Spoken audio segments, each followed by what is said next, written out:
Farming मंत्राज में आप सबका फिर से एक बार स्वागत है। तो आज हम ड्रैगन फ्रूट के खेती के बारे में जानेंगे। तो आपको पता ही होगा कि ड्रैगन फ्रूट ये एक कैक्टस वैरायटी का प्लांट है और ये मतलब कि खुद के बल पे खड़ा नहीं रह सकता। इसके लिए इसको सीमेंट के पोल या लोहे या लकड़ी के फूल के ऊपर खड़ा किया जा सकता है सपोर्ट दे के। तो जो अगर ये लकड़ी यूज़ करोगे तो वो सड़ जाएगा, अगर लोहा यूज़ करोगे तो वो मतलब कि उसमें जंग चढ़ जाता है। तो सीमेंट के पोल सबसे बेहतर रहता है क्योंकि इसकी ये 30 साल तक आपको मतलब कि बने रह सकते हैं। तो इसलिए सब सीमेंट के पोल यूज़ करना सबसे बेहतर है। तो इस प्लांट के एज के बारे में बात करेंगे तो ये प्लांट ज़्यादा से ज़्यादा 20 साल तक जी सकता है। मतलब एक बार लगाने के बाद 20 साल तक आपको ये मुनाफा देता रहेगा। और प्लांट का वज़न हो जाता है लगभग 150 से 200 करीब, जो कि फुल ग्रोथ हो चुका वाला प्लांट होता है। तो इसके लिए ही ये सब इतना वज़न झेल पाने के लिए हमें ऐसे पोल की ज़रूरत होती है, जिसके ऊपर हम रिंग, ऐसी वाली रिंग लगा सकते हैं, या फिर हम टायर भी यूज़ कर सकते हैं। पर ज़्यादा दिनों के लिए यूज़ करना है तो हमें ये सीमेंट वाली जो डिस्क है वही बेहतर रहेगी। ये स्क्वायर में भी आता है। तो ये जो कली टाइप है तो इसमें से बाद में फल निकल आता है। ये जो आप देख रहे हैं ये सभी जो फूल टाइप दिख रहे हैं ये बाद में फल बनेंगे। तो इसमें ये दो पोल जो है इनके बीच का अंतर 8 बाय 10 का होता है। और एक एकड़ में लगभग 400 450 से 500 तक पोल लगते हैं। और 1 एकड़ के लिए आपको पूरा ड्रैगन फ्रूट लगाने के लिए लगभग 5 लाख से 6 लाख तक खर्चा आ सकता है। तो मैंने जैसे कि बताया कि इसकी आयु 20 साल तक होती है। तो 5वें ईयर से लेके 15वें ईयर तक, मतलब कि 15 साल तक ये आपको सबसे ज़्यादा प्रोडक्शन देगा। और हाईएस्ट प्रोडक्शन लेने के लिए आपको जो आप इसके पौधे सिलेक्ट करते हुए स्टार्टिंग में उस समय आपको उसकी ग्रोथ, प्रोडक्शन रेट क्या है, उसका फ्रूट कैसा है, फ्रूट साइज कैसा है, उसमें जो उसकी स्वीटनेस कैसी है, फ्रूट की उसमें ब्रिक्स कितना है, मतलब शुगर कितना है। तो उस हिसाब से आपको मतलब उसका कि डिजीज़ रेजिस्टेंस क्या है, कितने समय तक टिक पाता है, मतलब कि कितने पानी में ग्रो करता है, ये सब चीज़ें ध्यान में रख के आपको इसके पौधे और वैरायटी सिलेक्ट करनी पड़ेंगी। आपके एरिया का टेम्परेचर क्या है, वो सब देख के आपको हाईएस्ट प्रोडक्शन के लिए ये सब चीज़ें ध्यान में रखनी पड़ेगी। तो अगर आपने वैसे देख लिया तो ये 1 एकड़ में आपको 10 से 12 टन मतलब प्रोडक्शन दे सकता है, अगर इसकी अच्छे से देखभाल की जाए तो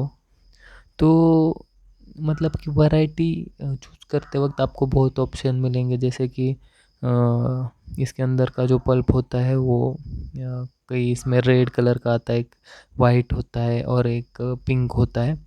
तो रेड कलर के पल्प की डिमांड सबसे ज़्यादा है।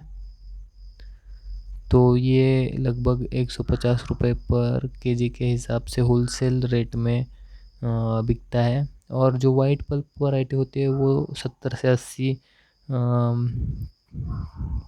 रुपये पर किलो के हिसाब से बिकते हैं। यहाँ आप देख सकते हैं कि यहाँ पे जो मैंने बोला था कि लोहे की स्टिचिंग भी की जा सकती है, इधर ये रही पास में दोनों है, जो कि सीमेंट वाले कॉलम भी है और ये लोहे वाली स्टिचिंग भी है। पर ये देख सकते हैं यहाँ भी जंग चढ़ने लगा है, रंग जाके जंग चढ़ने लगा है। तो ये इस लोहे की इसमें यही दिक्कत है कि ये बाद में जंग पकड़ने लगेगा। और ये जो सीमेंट वाला है ये आपको सस्ता भी मिलेगा और लाइफ भी इसकी ज़्यादा मिलेगी। तो ये जो ड्रैगन फ्रूट है इसमें खर्चे की बात करें तो मैंने बताया कि आपको एकड़ में 5-6 लाख के लगभग खर्च हो जाएगा।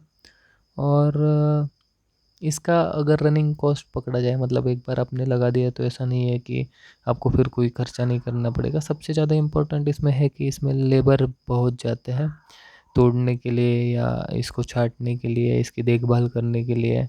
तो आपको हर साल इसका रनिंग कॉस्ट, मतलब कि जो साल भर में आपको जो खर्चे लगेंगे, जिसके जैसे कि इसके कोई फर्टिलाइज़र्स होंगे या खाद वाद डालने के लिए या और चीज़ें तोड़ने के लिए, सॉर्टिंग करने के लिए, जो कुछ भी है लेबर वेबर पकड़ के सब 80 से 80,000 से 1 लाख तक आपको प्रति एकड़ खर्चा आएगा। तो ये आपको ध्यान में रखना पड़ेगा। ऐसा नहीं है कि एक बार आपने लगा दिया और उसके बाद 5-6 लाख खर्च करके आपने लगा दिया और उसके बाद आपको कुछ भी नहीं करना पड़ेगा, ऐसा नहीं है। आपको 80,000 से 1 लाख तक इसका रनिंग कॉस्ट पड़ सकता है। तो इसमें हम अगर देख लें तो वैसे देखा जाए तो इसका पहला फल जो होता है तो आपको वो 8 महीने के बाद मिल सकता है। 8 महीने के बाद ये अच्छे से फल देना चालू कर देगा। जो पहला इसका हम बोल सकते हैं कि जब ये पहली बार फल देने लायक हो जाएगा तो आपको उस टाइम प्रोडक्शन कम निकलेगा, फ्रूट्स का साइज़ भी कम रहेगा और प्रोडक्शन भी कम निकलेगा। पर जैसे ही यह पौधा बड़ा होगा आपका प्रोडक्शन भी बढ़ जाएगा। तो ये लगाते वक्त आपको वो बस ये मैंने जो बताई वो चीज़ें ध्यान में रखनी है। और सबसे इम्पोर्टेंट है जैसे कि मैंने बताया कि वैरायटी वैरायटी बहुत मैटर करती है कि आप कौन सी वैरायटी चूज़ करते हो, मार्केट में उसका सेल कैसा है और जो वैरायटी आपने चूज़ की है उसका डिजीज़ रेजिस्टेंस या फिर जो कोई अदर टॉलरेंस होते हैं वो कैसे हैं। यहाँ आप देख सकते हैं कि आप जो मैंने बताया कि 8 से 10 बाय 8 से 10 8 बाय 10 का डिस्टेंस रहता है दो पोल के बीच में। तो आप में उसमें दूसरी फसल भी ले सकते हैं। जैसे यहाँ ये केले के पौधे लगाए हुए हैं और वो जो कि बहुत अच्छे से ग्रो हुए हैं।